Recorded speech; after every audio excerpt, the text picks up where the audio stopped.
ayağa gəl rəqsə.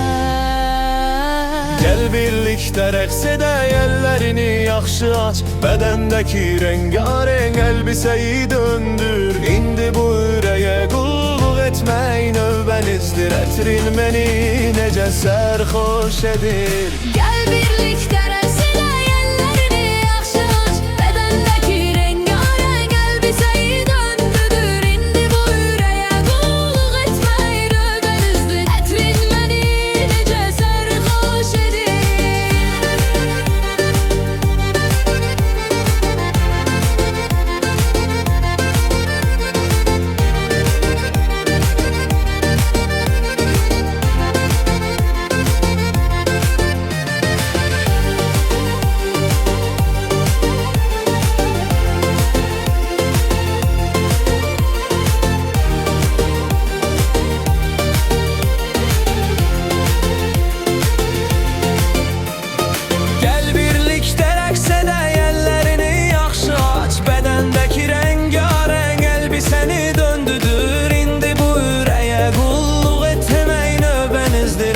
Məni